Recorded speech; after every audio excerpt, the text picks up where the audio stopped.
चलिए तो फिर स्टार्ट करते हैं अपन lecture 3 the rise of nationalism in Europe. अब इस लेक्चर में ना अपन समझेंगे कि नेशनलिज्म को यूरोप में कैसे बनाया गया या किस तरीके से तैयार किया। देखो हर चीज़ इतनी आसान नहीं होती है लाइफ में, कुछ ऐसी चीज़ें होती हैं जो बहुत लॉन्ग टर्म में अचीव की जा सकती है और एकदम से नहीं आने वाली है। तो मेरे प्यारे बच्चों, इसमें अपन देखने वाले हैं कि यूरोप में नेशनलिज्म बनाना इतना कठिन क्यों था, क्या क्या रीज़न थे कि नेशनलिज्म को आप आसानी से स्प्रेड नहीं कर सकते थे यूरोप में, और किस तरीके से क्या सोच के साथ नेशनलिज्म को यूरोप में फैलाया गया। तो स्टार्ट करते हैं। सबसे पहले यहाँ पे कुछ अपन ने शॉर्ट नोट तैयार किए हुए हैं ऑलरेडी, वो आप एक बार नोट डाउन कर लें, ठीक है।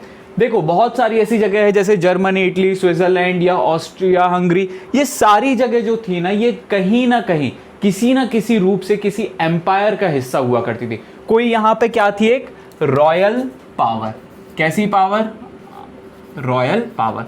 अब देखो कहीं ना कहीं रॉयल पावर, जो एरिस्टोक्रेटिक लोग होते हैं वो आपस में जुड़े हुए होते हैं बेटा लोगों। एक चीज हमेशा याद रखें, यूरोप जैसे देश की बात करें तो इन सब जगह पे बहुत ज्यादा, जैसे जर्मनी में बहुत किंगडम थे, इटली में भी थे, इटली में सर्डिनिया पे, ऐसे बहुत सारी जगह पे अलग अलग थे। वैसे हैब्सबर्ग, ऑस्ट्रिया हंगरी में ये सारे लोग ना आपस में जुड़े हुए थे मेरे बच्चे लोगों। ये सारे लोग ना,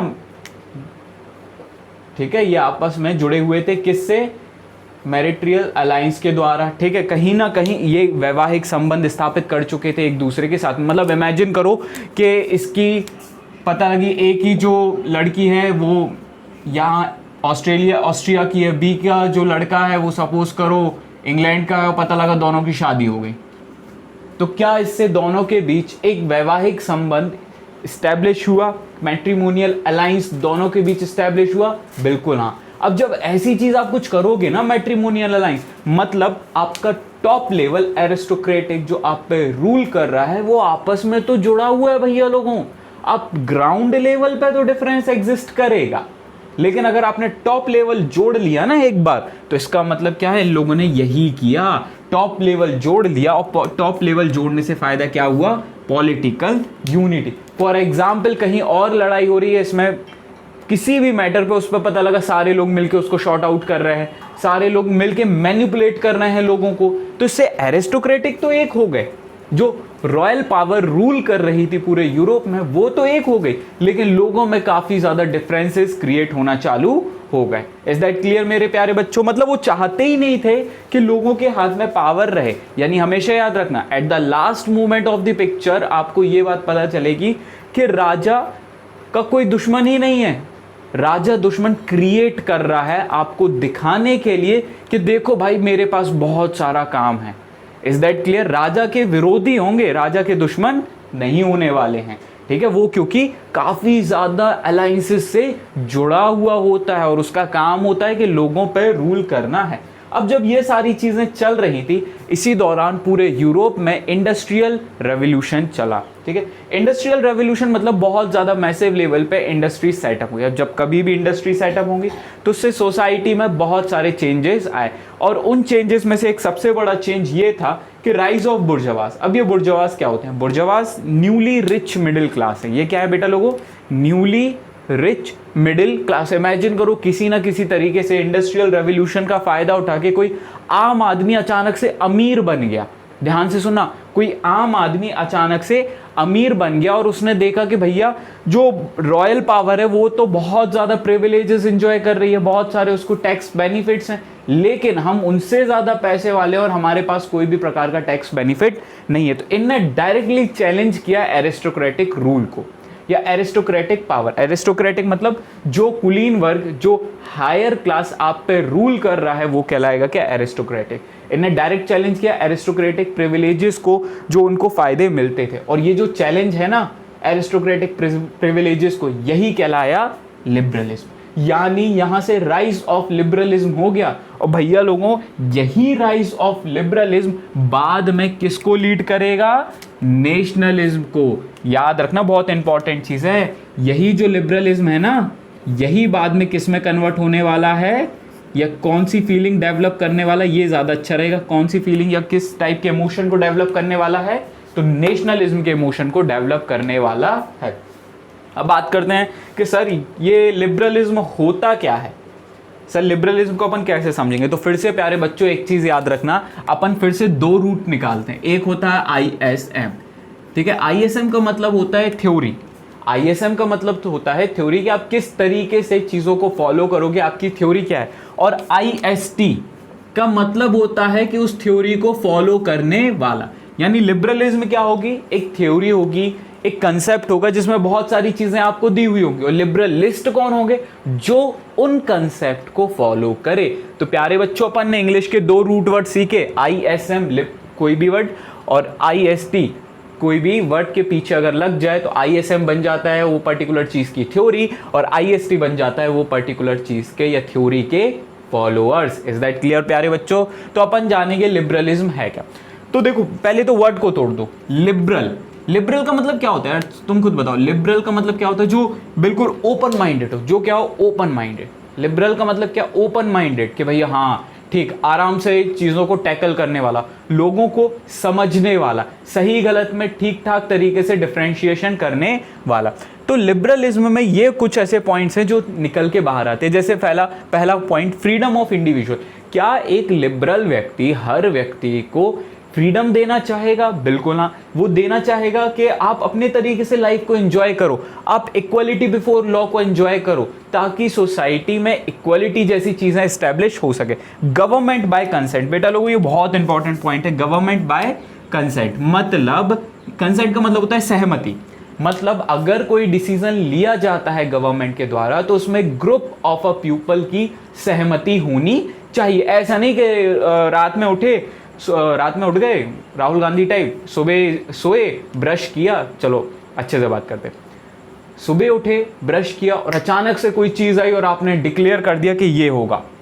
कुछ भी इमेजिन करो, कुछ भी होगा कि भैया कल से मैगी लाना बैन है। क्या ये एक प्रकार से सही डिसीजन होगा?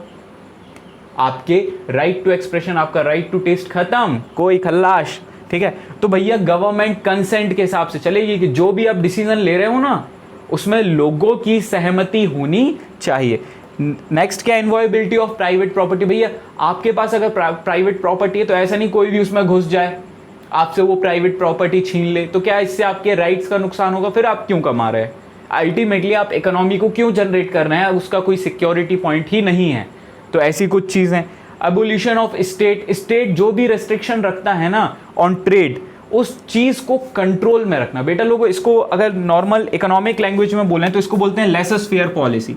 LASSIEZ, lessees fair.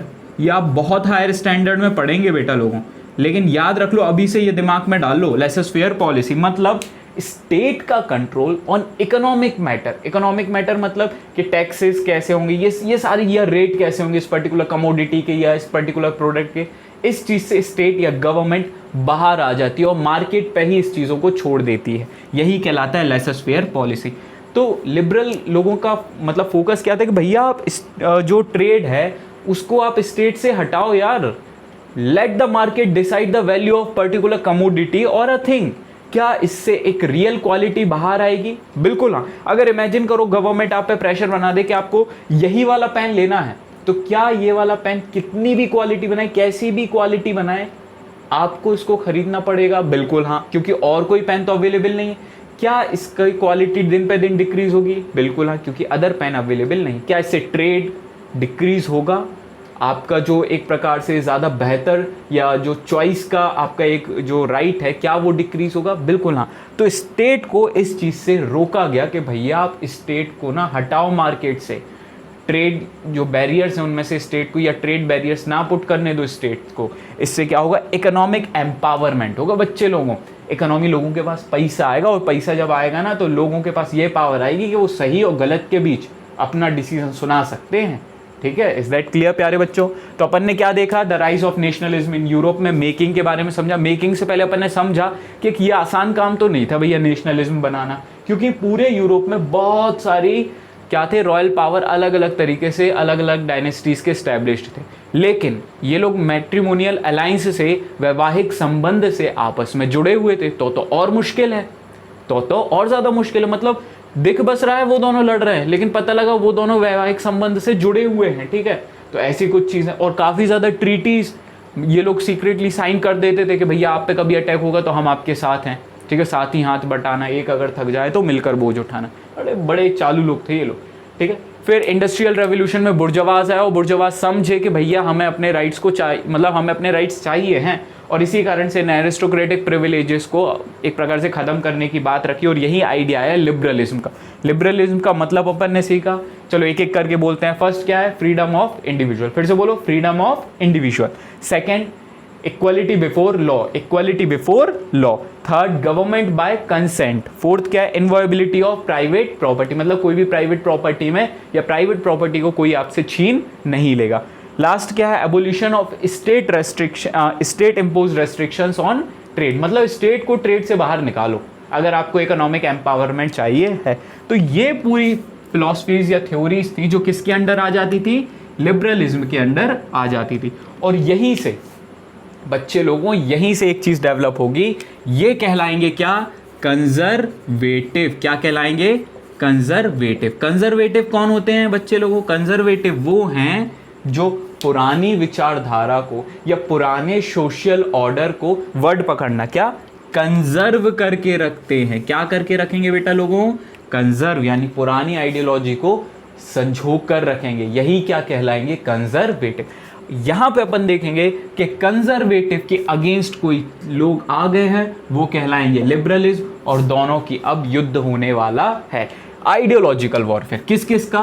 Conservative versus liberalism, ठीक है, कंजर्वेटिज्म वर्सेस लिबरलिज्म। और यहां से फिर अपन नेक्स्ट लेक्चर में देखेंगे कि क्या हुआ कि नेपोलियन हार गया। इज दैट क्लियर बच्चों? नेपोलियन एक लिबरलिस्ट के रूप में सामने आया, कंजर्वेटिव पावर यहां पे चली रही है। कैसे? पहले नेपोलियन ने जीत लिया लिबरलिज्म के थ्रू पूरे यूरोप को, और बाद में फाइनली जाके वो हार गया। So this was all for today. Stay tune with go crazy. और हाँ, डिस्क्रिप्शन वगैरह में चेक करते रहा करो, टेलीग्राम ग्रुप में जुड़े रहा करो, उसमें आपको कंटिन्यूसली अपडेट मिल जाएंगी और क्वेश्चन आंसर की प्रैक्टिस आपकी होती रहेगी। ठीक है, have a nice day, bye bye.